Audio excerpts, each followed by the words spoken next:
C'est ici que sont incarcérés les criminels les plus violents des États-Unis. Vous croyez me casser en me collant au mitard? Ça va me rendre pire, oui. Même derrière les barreaux, leur violence est impossible à canaliser. C'est un environnement hostile. Il y a de la castagne. Certains se servent de leurs déchets comme d'une arme. D'autres séduisent les gardiennes. Je sortais avec une matonne, une chose en entraînant une autre.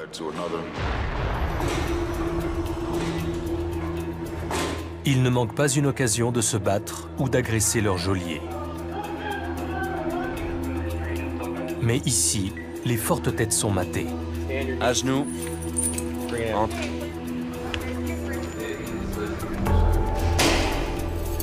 Bienvenue à Oak Park Heights, une de ces prisons appelées Supermax pour sécurité maximale.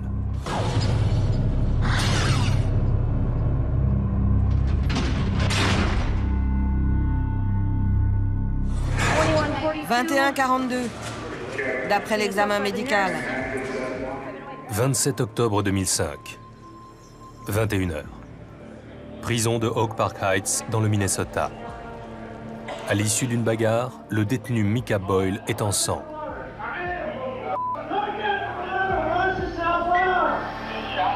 Impliqué dans 12 rixes en 2 ans, il s'est forgé une réputation de bagarreur. Là, une preuve. Du sang.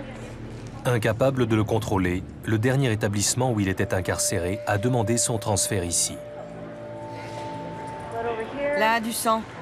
Du sang sur la rampe. Un téléphone arraché. Il y en a toujours un qui t'aime pas. Et si je dois en venir au point, je fais ce qu'il faut, que ça plaise ou non. Si un mec a un problème avec moi, je suis sûr qu'il fera pareil. Entaille à l'arrière du crâne. Cette bagarre n'est que le dernier épisode d'un long passé criminel. Âgé de 25 ans, l'homme a été incarcéré pour la première fois à l'âge de 13 ans. Son dernier fait d'armes, le lancement d'une bombe incendiaire sur la maison d'un témoin, lui a valu une peine de 6 ans d'emprisonnement. Il risque fort de passer sa vie à l'ombre, à moins que Oak Park Heights ne vienne rompre ce cycle de violence. Mais il en est déjà à sa 3e bagarre depuis son arrivée.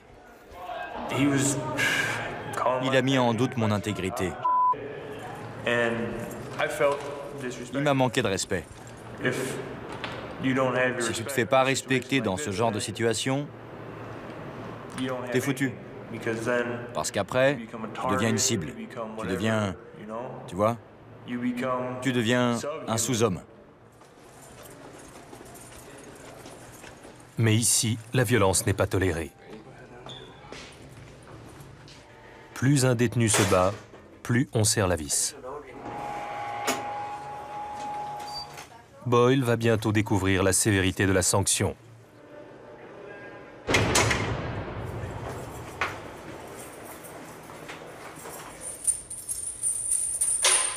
Il fait partie d'une nouvelle catégorie de prisonniers, si violents et si rebelles qu'on ne peut les contrôler ailleurs qu'ici. Oak Park Heights a été conçu à leur intention. Des kilomètres de barbelés acérés avertissent du danger.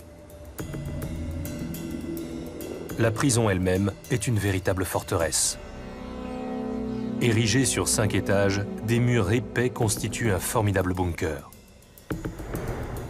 Implanté dans un bassin peu profond, l'établissement n'offre aucune possibilité d'évasion. Pour assurer un contrôle maximal, les détenus sont divisés en petits groupes. La prison se compose de 9 quartiers, abritant chacun pas plus de 60 hommes. La plupart des unités carcérales accueillent 5 fois plus de détenus. Mais vu la violence de ces pensionnaires, Oak Park Heights ne peut prendre un tel risque. Ces hommes sont des tueurs en série, des auteurs d'abus sexuels sur enfants ou des délinquants sexuels avérés. Ils peuvent frapper à tout moment. J'arrive. Code 3, agression du personnel. Code 3, agression du personnel. Pour les contrôler, chaque quartier a son propre poste de sécurité.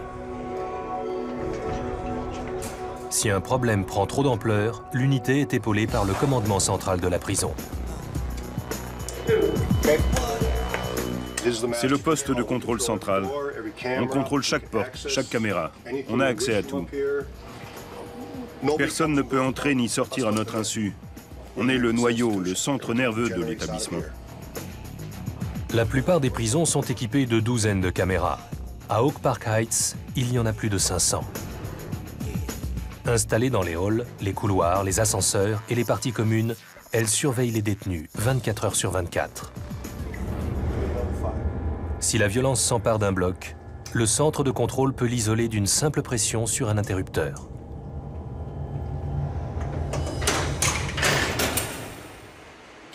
L'important, c'est de les séparer en petits groupes. En prison, l'union fait la force. Mais un tel fonctionnement revient cher. Le système Supermax coûte près de 50 000 $ par an et par détenu. Des frais 2 fois plus élevés que dans les autres prisons du Minnesota. Et malgré les mesures de sécurité supplémentaires, ici comme ailleurs, les prisonniers s'ingénient à contourner le système. On leur sert de distraction. Un jour, un détenu m'a carrément dit « Mon boulot, c'est de me barrer. Le tien, c'est de me rattraper. » Et c'est exactement ça.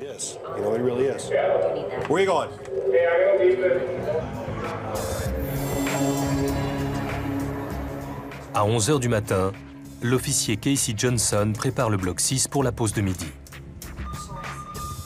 C'est l'un des moments les plus dangereux de la journée. Tous les détenus quittent leur cellule. Déverrouillement des portes 101 à 113. S'ils ont un compte à régler, c'est maintenant qu'ils risquent d'agir.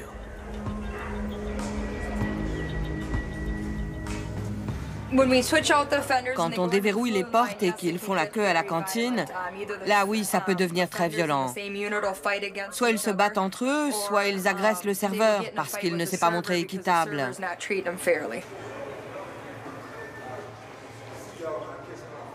L'ambiance semble détendue et les détenus paraissent calmes. Pourtant, la violence est latente. Au-delà de ces murs, ces hommes ont commis des crimes atroces. Ici, ils sont prêts à se battre pour un simple gâteau. Ce prisonnier a sauvagement assassiné son père après avoir abattu le chien de la famille. Cet homme a violé 2 étudiantes sous la menace d'un couteau, tandis que ses acolytes dévalisaient la maison. D'autres ont violé et tué. Dans cette prison, tout peut arriver. Si je ne fais pas attention à ce qui se passe, je compromets la sécurité de mes hommes. Parce qu'en ce moment, c'est moi qui contrôle l'unité. Je suis responsable de leur sécurité. C'est à moi d'envoyer les renforts en cas de besoin. L'officier Johnson sait par expérience ce dont ces hommes sont capables. 8 décembre 2002. Le bloc 5, surnommé le Trou, est un quartier d'isolement de très haute sécurité. Darnell Smith, un nouvel arrivant, déclenche soudain une attaque.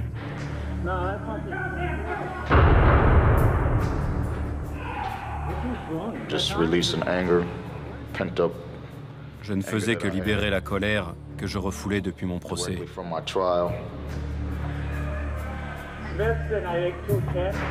Smith révèle ainsi une faille dans le fonctionnement de l'unité. Aidé par un codétenu, il a réussi à bloquer les portes avec des draps, enfermant le personnel à l'extérieur. À présent, il peut saccager l'unité à sa guise. Votre porte! Fermez votre porte! Le voilà! Le voilà! Qu'est-ce qu'il lance? Du béton! Il a arraché des bouts de béton. Les détenus démolissent les murs de leur cellule à coups de pied et lancent des gravats contre la vitre. C'est la première fois où, en tant qu'officier correctionnel, j'ai eu vraiment peur. Ces vitres sont blindées. Elles sont incassables. Mais il les bombardait de briques comme s'ils n'avaient plus rien à perdre.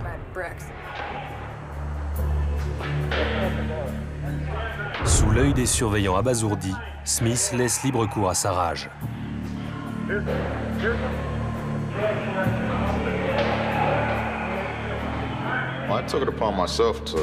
J'avais décidé d'y aller à fond, parce que je pense que quand tu te lances dans ce genre de truc,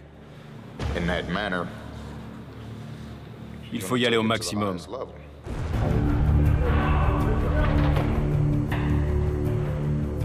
Profitant d'une accalmie, les gardiens forcent la porte et lancent du gaz incapacitant. Il faudra 15 hommes pour venir à bout de Smith.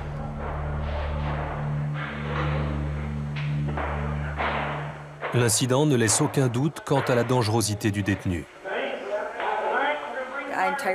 J'en avais marre d'être enfermé. Voilà l'explication. Ça lui était égal de tuer des gardiens, des détenus. Dans l'unité la plus sécurisée de la prison la mieux gardée du Minnesota, 5 cellules ont été ravagées à main nue.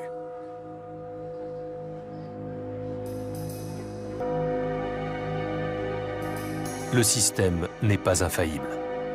Il faut qu'on se serre les coudes derrière ces murs, tout comme les gardiens se serrent les coudes. Quel que soit ton gang, quand il faut se battre, c'est leur camp contre le nôtre, et vice-versa.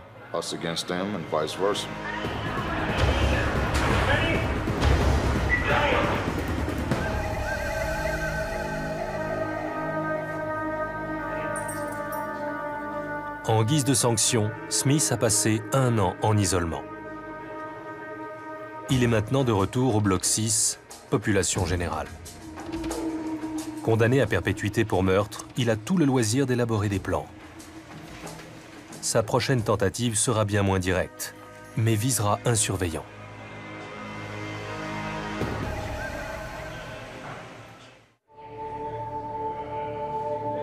L'isolement est l'outil le plus puissant dont dispose l'administration pénitentiaire pour mettre un terme au comportement violent. Privé d'adversaires, le détenu n'a d'autre choix que de s'asseoir et de réfléchir. Depuis sa dernière bagarre, Micah Boyle a été placé dans le quartier d'isolement du bloc 5 en attendant l'audience disciplinaire. Ces 2 semaines de confinement ne lui ont pas fait changer d'avis sur la violence. C'est pas impossible que je me batte encore. Parce que c'est un environnement hostile. Et il y a de la castagne. Les prisonniers placés en isolement ne sortent de leur cellule qu'1 heure par jour pour se dégourdir les jambes.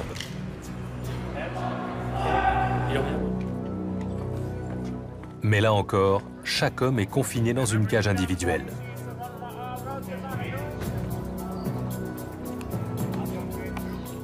La plupart d'entre eux sont là parce qu'ils se sont battus. Dans les prisons du Minnesota, les détenus reçoivent des mauvais points pour non-respect du règlement. Les infractions vont de la désobéissance à un ordre direct à l'agression caractérisée. Les points s'accumulent comme autant d'avertissements. Passé un certain seuil, le détenu est expédié à Oak Park Heights. Les sanctions y sont encore plus sévères. Les prisonniers peuvent être privés de parloir ou pire, être envoyés au trou.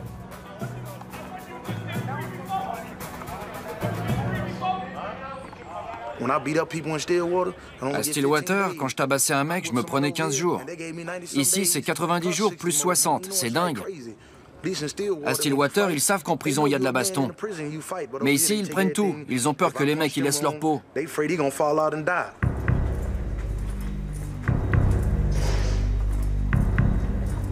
Il existe un quartier encore plus isolé que le trou. Et selon la sanction qui lui sera infligée, Boyle pourrait bien y être consigné. Voici l'unité de contrôle administratif, ou ACU. Si le Supermax est une forteresse, l'ACU en est le donjon. C'est ici que sont enfermés les criminels les plus violents et les plus imprévisibles. La plupart d'entre eux ont agressé des gardiens avec des armes, leurs poings ou leurs propres déchets. Sors tes mains.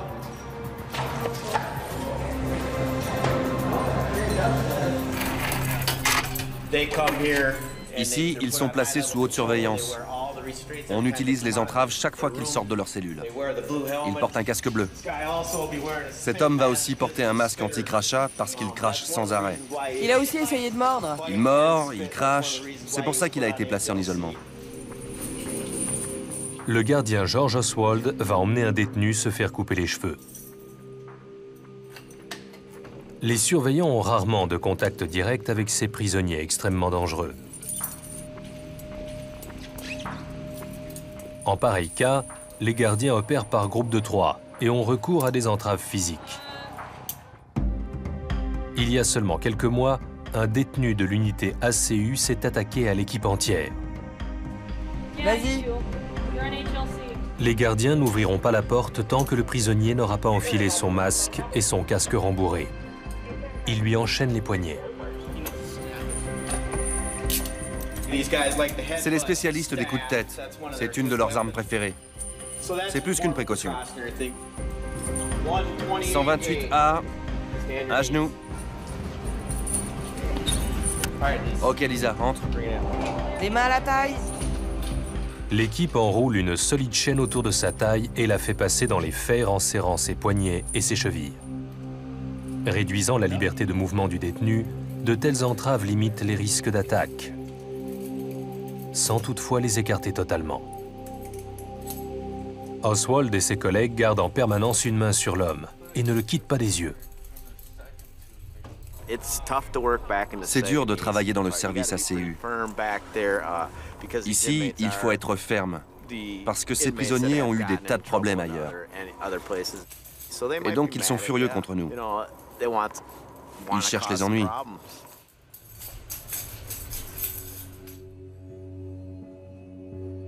L'ACU les prive de tout instrument de violence. Les cellules de 11 mètres carrés sont des blocs de béton et d'acier entièrement vides. La douche. Tout est minuté. Ils peuvent prendre une douche toutes les 12 heures. Ils peuvent tirer la chasse 2 fois par heure et prendre autant d'eau qu'ils veulent à l'évier. Toilettes, évier, miroir et prise de courant, tout est solidement scellé. Impossible d'arracher le moindre élément. Tout ce qu'ils peuvent arracher le transforme en arme. C'est pour ça qu'il n'y a pas de lunettes de WC.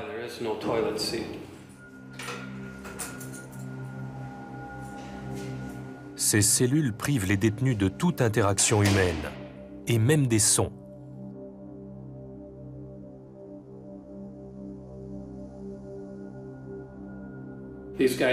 Ces types sont enfermés 23 heures sur 24. Ils ont 1 heure d'exercice, mais vous pouvez imaginer qu'après 1 an, 2 ans, 3 ans enfermés là-dedans, vous commencez à perdre la boule. Ils ne voient personne, ils n'ont aucun contact humain, ils deviennent à moitié fous. Vous croyez me casser en me collant au mitard? Ça va me rendre pire, oui.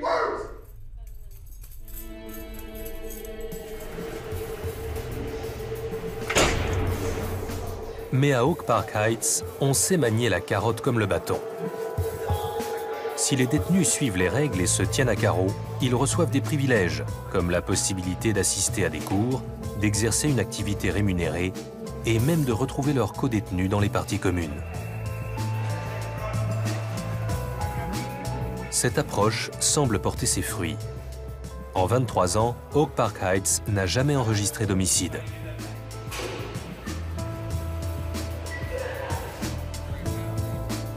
Pourtant, malgré ces résultats positifs, les surveillants comme George Oswald restent confrontés à de sérieuses menaces. On m'a balancé de l'urine, j'ai trouvé des cellules remplies d'excréments. Il y a un truc nouveau chaque jour.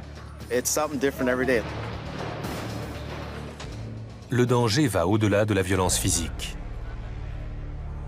La plupart de ces criminels sont des prédateurs. Les petites unités carcérales qui garantissent un meilleur contrôle permettent également aux détenus d'observer leur proie de près.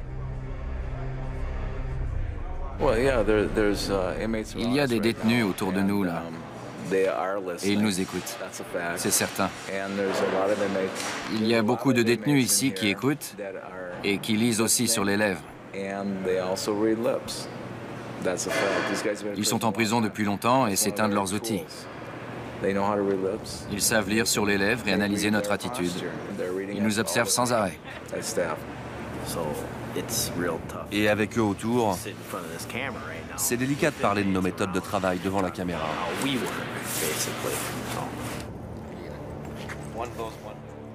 La menace est telle que les gardiens n'acceptent d'en parler qu'à l'extérieur. Ils affirment que les détenus les écoutent en cachette pour apprendre des informations sur leur vie privée. Ils s'en servent ensuite pour les menacer et les racketter. On est beaucoup à ne pas porter d'alliance, à ne pas parler de nos enfants, de notre voiture ou de notre marque de voiture préférée. Ces types se renseignent sur nous. Ils recueillent des informations pour s'en servir au cas où. Et certains s'en servent contre nous. Ils ont des amis à l'extérieur, ils s'appellent. Même s'il y a un système de surveillance téléphonique ici, tout le monde le sait. S'ils veulent vraiment faire quelque chose à l'extérieur, je pense qu'ils peuvent. Ils ont beaucoup de contacts à l'extérieur. L'un des détenus de Oak Park Heights maîtrise à la perfection l'art de la manipulation. C'est d'ailleurs la raison de sa présence ici. C'est Darnell Smith, instigateur du saccage du bloc 5. Ma devise, c'est l'occasion fait le larron. Ça m'a toujours guidé. À Stillwater, où il était incarcéré pour le viol d'une fillette de 12 ans, Smith avait découvert un point faible en la personne de Tina Leia, une nouvelle surveillante de l'établissement.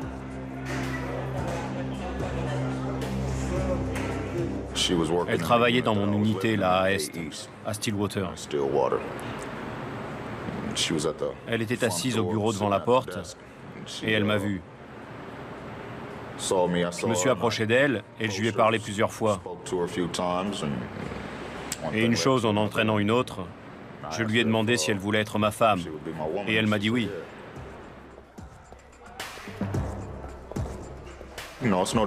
C'est la même chose que d'aborder quelqu'un dans la rue, au café ou au restaurant. Si vous lui plaisez. Tina Leia, ex-Miss locale, entame une liaison avec Smith, au sein même de la prison. Ses collègues finissent par le découvrir et elle est renvoyée. Mais l'histoire ne s'arrête pas là. Une fois remis en liberté, Smith la convainc de l'aider à piéger l'un de ses ennemis.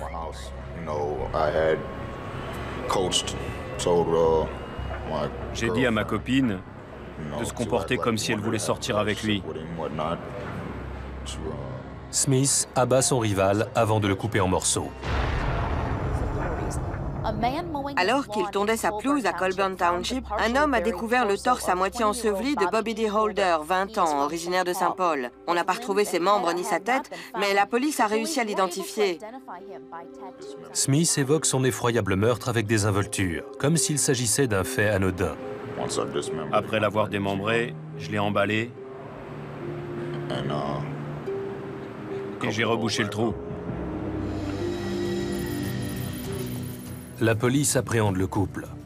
Tina Leia est condamnée à 12 ans de prison, Smith à la réclusion à perpétuité. Il s'est comporté comme un redoutable prédateur, un homme capable de faire d'une gardienne de prison et ancienne Miss une complice de meurtre. À présent, Smith vise une nouvelle cible.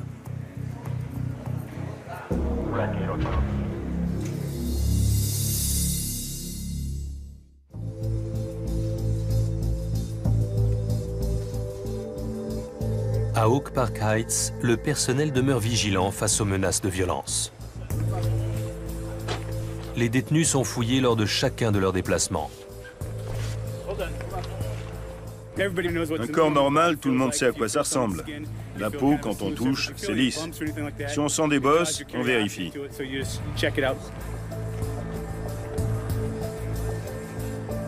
Une activité en particulier sollicite la vigilance des gardiens. L'heure de la promenade. Le moment de laisser libre cours à la violence. Dans la plupart des prisons, c'est dans la cour qu'éclatent les émeutes.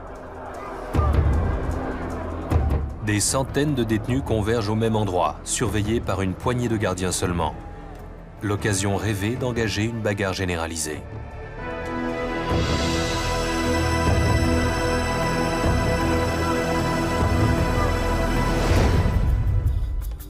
Oak Park Heights minimise les risques en limitant le nombre de prisonniers dans la cour. Seules 2 unités, soit au total 104 détenus, sont réunis en promenade.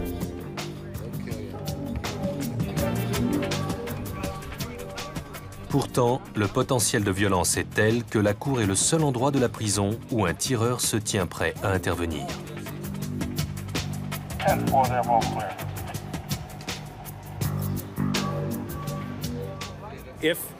Si 2 individus veulent se battre, ils le font dans la cour. Pour eux, c'est mieux, parce que le temps de réaction est un peu plus long. S'ils se mettent là, dans un coin, et que le personnel est de l'autre côté,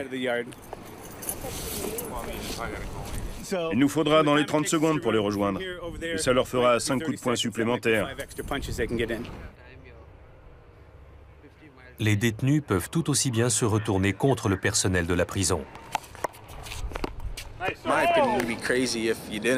Il faudrait être fou pour ne pas s'inquiéter de sa propre sécurité.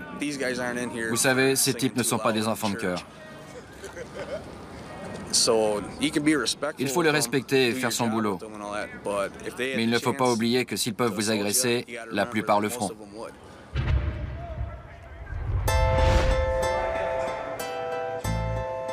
Au bloc 6, les gardiens Tad Tagawa et George Oswald fouillent les cellules des prisonniers à la recherche d'armes. Ils doivent constamment les inspecter, sans quoi les prisonniers se constitueraient tout un arsenal. Si le détenu était là, on le déshabillerait, on prendrait une chaise et on le menotterait probablement à la table pendant qu'on vérifie la cellule. On commence par un coin et on fouille. Au cours des longues heures passées seuls, les prisonniers élaborent des armes ingénieuses. Je vérifie qu'il n'y a rien. Cette brosse à dents, par exemple. Ils enlevaient la lame de leur rasoir, ils la mettaient là, et avec leur briquet, s'ils en avaient un, ils faisaient fondre les poils. Et les poils maintenaient la lame en place. Puis ils chauffaient le manche et ils plantaient un crochet. Et ça, on ne peut pas te l'arracher. Si un type essaie, il se coupe. Et toi, tu as le crochet autour du doigt. C'est très ingénieux. Ces divers couteaux ont été fabriqués à partir de copeaux de métal, de pièces de machines à écrire volées ou même d'ustensiles en plastique fondu. Ils peuvent être dissimulés n'importe où. Grâce au miroir, je peux tout voir. Il faut bien regarder jusqu'en bas pour s'assurer qu'il n'y ait rien de scotché derrière. Avant, ça se dévissait et il glissait des choses à l'intérieur, puis il revissait. Maintenant, ça s'enlève plus. Au cours des fouilles, les gardiens recherchent également toute trace d'alcool maison. La gnôle, il suffit d'approcher le nez. C'est très alcoolisé. On voit un peu de tout ici. Ce poste de télévision est transparent, comme bon nombre d'articles destinés aux prisons. Ainsi, il ne peut servir de cachette à des objets de contrebande. S'il n'était pas transparent, ça ferait une très bonne planque. Les armes sont même dissimulées dans les toilettes. Vous voyez là? Il y a un rebord. Et ils vont jusqu'à coller des trucs derrière. Ils s'imaginent qu'on ne va pas passer la main là-bas dessous. Des prisonniers ont même utilisé le conduit d'évacuation pour faire passer de la contrebande. Les toilettes étaient toutes alignées. Un type pouvait attacher de la drogue ou un couteau à une ficelle, coller ça dans les WC et tirer la chasse. Le type d'à côté tirait la chasse en même temps. Et lui aussi avait une ficelle. L'autre lâchait tout, les ficelles s'en mêlaient, et le paquet passait comme ça, d'une pièce à l'autre.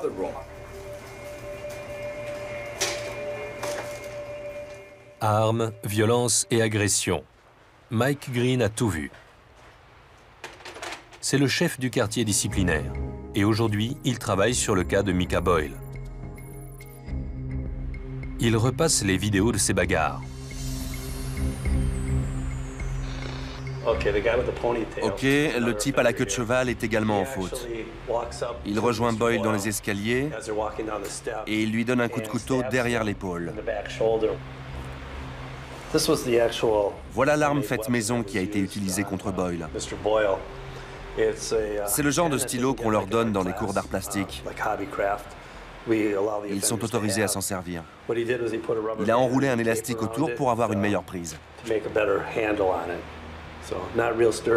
Ce n'est pas très solide, mais c'est le genre d'armes qui sont fabriquées à Oak Park Heights. Il descendait les escaliers, il l'avait à la main. Il est arrivé au-dessus et il l'a frappé à l'omoplate. Dans la seconde bagarre, Boyle est visiblement en embuscade.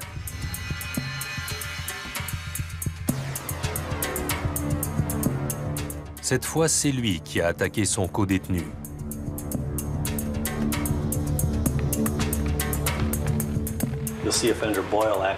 On voit Boyle s'avancer et lancer un crochet du droit.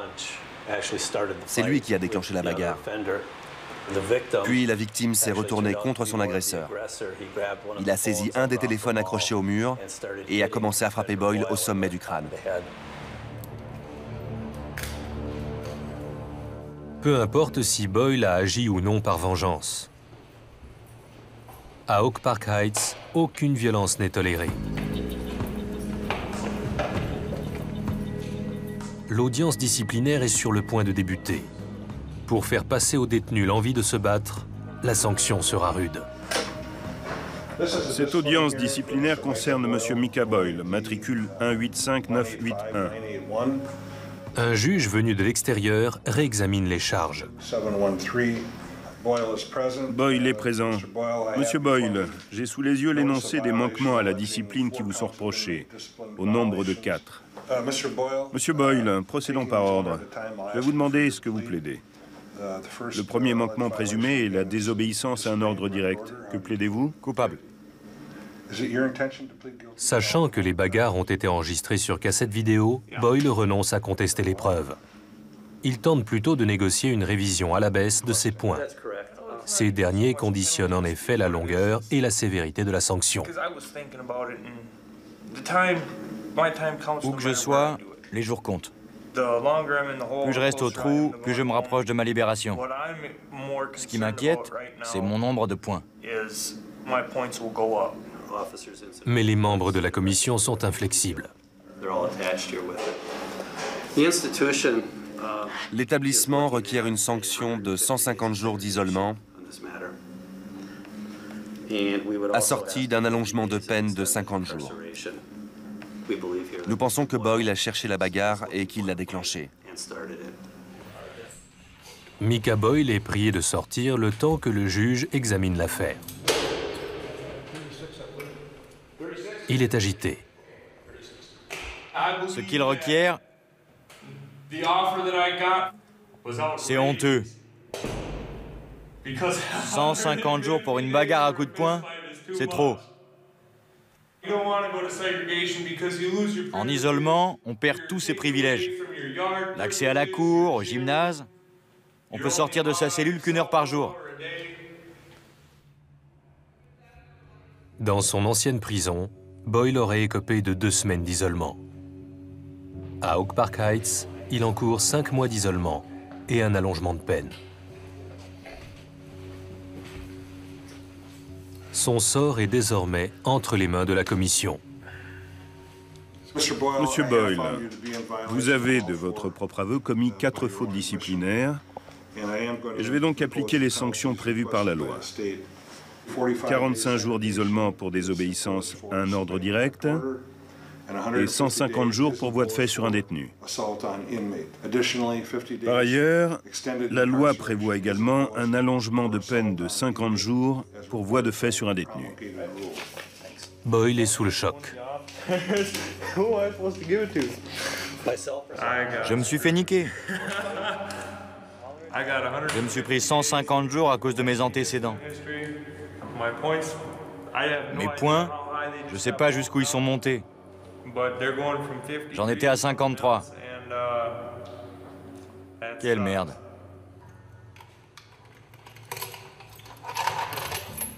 Fais attention à toi. En isolement, le monde de Boyle est réduit à sa cellule.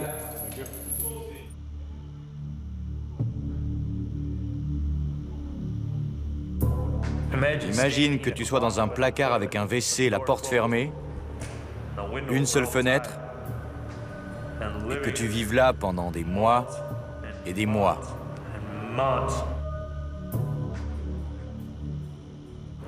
Les murs se resserrent autour de toi et t'as l'impression d'étouffer. D'être là depuis une éternité.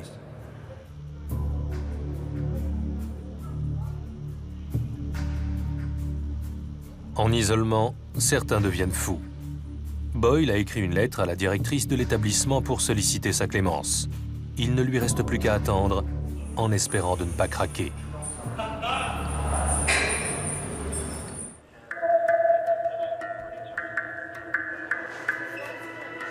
Elizabeth Hopkins est l'une des gardiennes du bloc 6.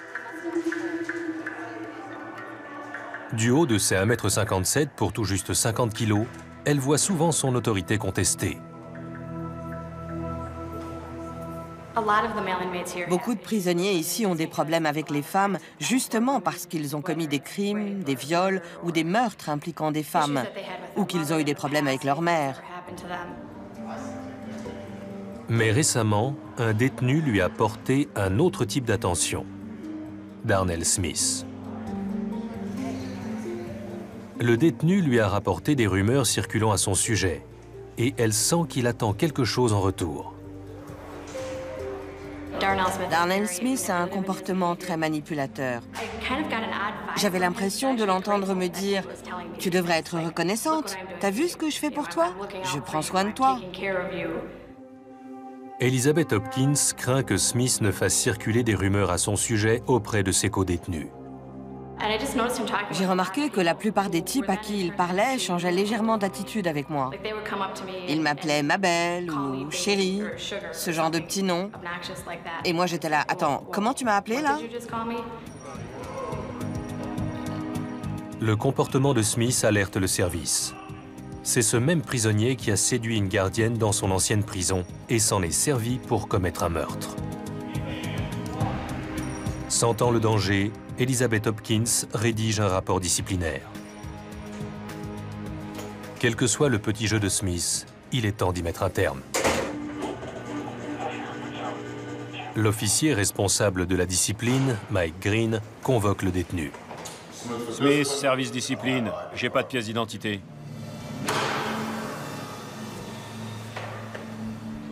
Bonjour. Il faut que je vous parle d'un problème.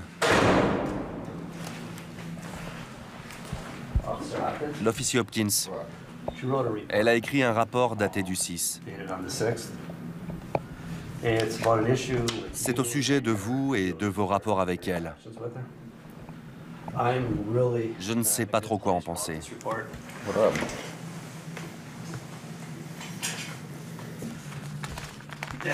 Voilà. D'abord, tout ça, c'est exagéré. Deux choses, là. OK. Primo, on connaît vos antécédents. Oui. Et vous voyez, ça va être utilisé contre moi à chaque fois. C'est pas quelque chose qu'on peut ignorer, vous ne croyez pas? Donc là, tous les yeux vont être braqués sur vous. Elle a mal interprété ce que j'ai dit. Chaque fois que je parle à quelqu'un, j'essaie toujours de trouver des solutions, d'être arrangeant, vous voyez? Et j'en ai marre de ça. Point barre.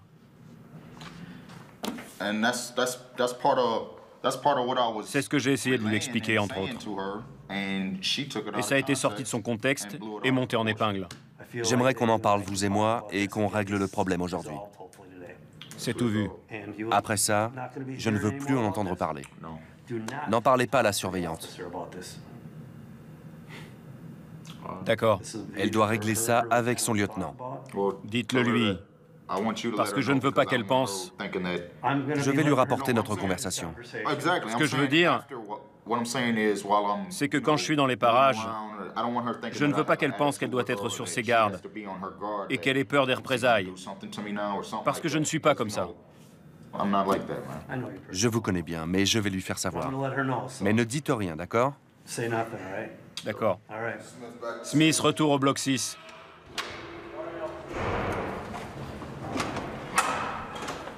Salut Ross. Ça va? Un drame comme d'hab. J'ai informé Smith que si ce type de comportement persistait, ou si on sentait qu'il allait continuer à s'en prendre à notre personnel féminin, on allait le placer en ACU et l'y laisser un bon bout de temps.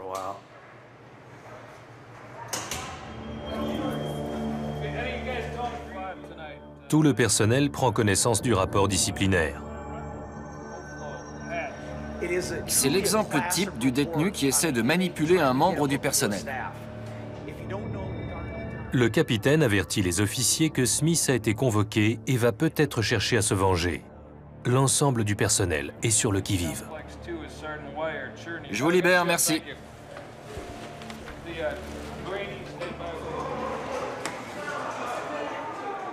De retour au bloc 6, Smith continue de clamer son innocence. 1, c'est pas mon type. 2, rapporter des conversations qu'on a eues. Elle a inventé en grande partie. Je savais même pas qu'elle voyait les choses de cette manière. Je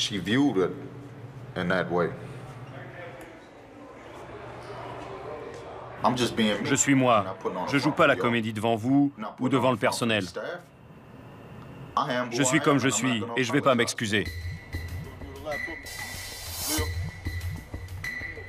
Mais Smith a un autre problème.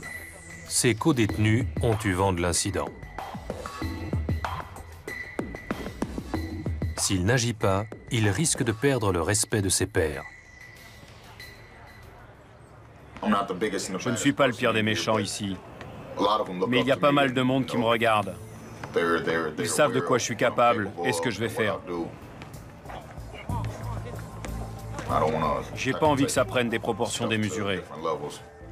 J'essaie de vivre du mieux que je peux.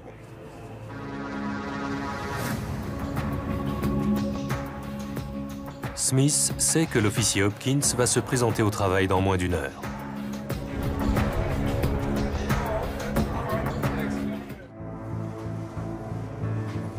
Les officiers correctionnels ont pour principe de ne jamais montrer leur peur. Je ne pense pas qu'on puisse travailler ici en ayant peur. Si on a peur, on devient une victime. Ils vous prennent pour cible et s'acharnent à faire de vous une victime.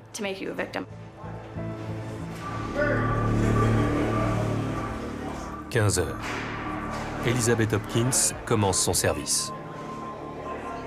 1 heure plus tôt, Darnell Smith a reçu pour consigne de rester à distance. Il rôde maintenant dans la salle commune. Dans l'unité généralement calme, la tension commence à monter.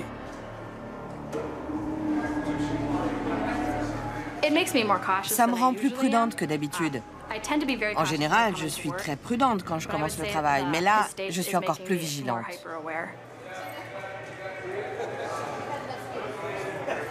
En distribuant le courrier des détenus, Hopkins se remarque un fait étrange.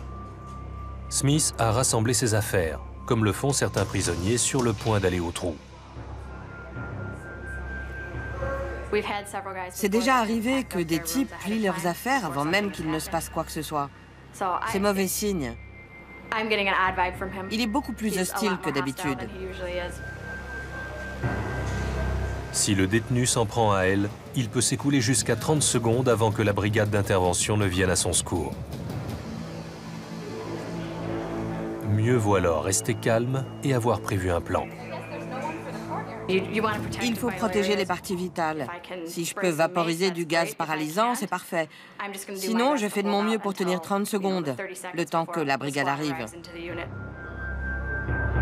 Il est essentiel que la jeune gardienne conserve son sang-froid. Il lui reste 4 heures de service à assurer et à découvert, elle constitue une cible facile.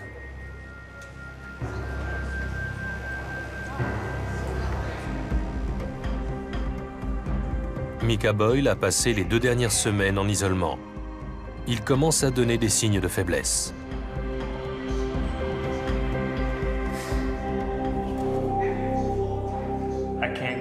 Je ne sais pas si je suis spécial, mais j'ai vu et entendu des choses qui n'étaient pas réellement là. Il n'y a rien pour stimuler mon esprit. Donc il crée des choses.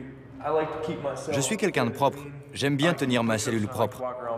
J'aime bien faire des pompes et marcher pieds nus. Donc j'arrête pas de nettoyer le sol de ma cellule. Et quand tu commences à voir des insectes, des petites bêtes, traverser le sol de ta cellule, sous ton lit ou les toilettes, alors qu'elles ne devraient pas y être, là, c'est que tu deviens fou.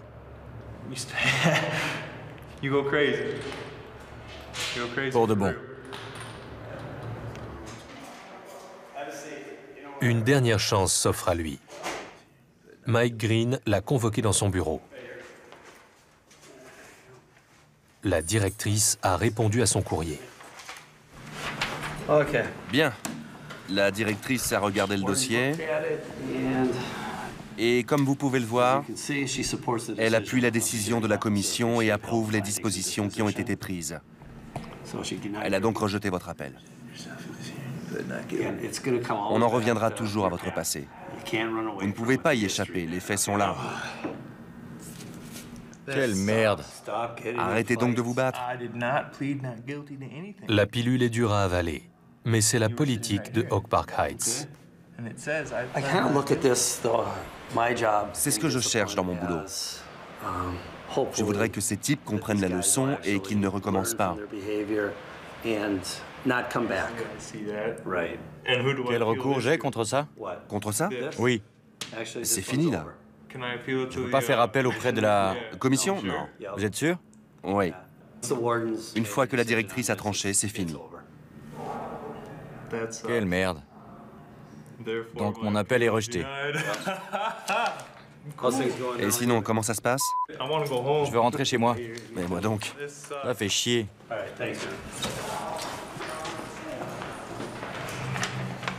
Quatre mots magiques. Votre appel est rejeté. Micah Boyle devra passer 150 jours en isolement.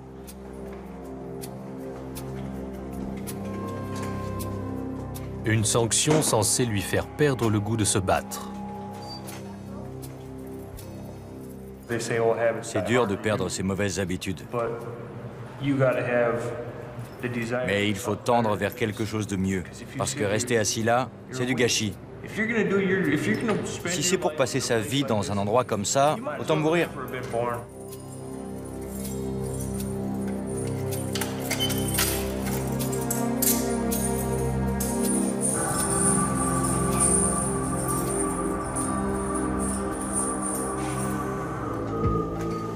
23 heures. Oak Park Heights, bloc 6. Le tour de garde d'Elizabeth Hopkins s'achève jusqu'au prochain. Demain, elle reprendra le travail. Et après-demain, et le jour d'après. Et Darnell Smith sera présent, jour après jour. Il aura tout le loisir de penser à son prochain coup.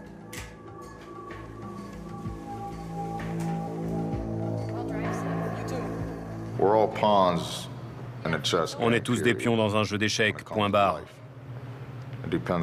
Tout dépend de la façon dont tu avances. Quelle pièce t'es censé représenter. Mais là, c'est chez moi. Il faut que j'y vive. Eux, ils viennent travailler de 9h à 17h ou de 15h à 23h. Puis ils rentrent chez eux et ils oublient.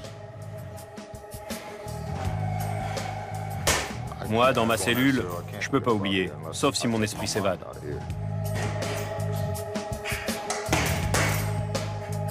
Smith pourra bénéficier d'une liberté conditionnelle en 2031. D'ici là, il fera partie des 450 détenus que Oak Park Heights s'est donné pour mission de mater.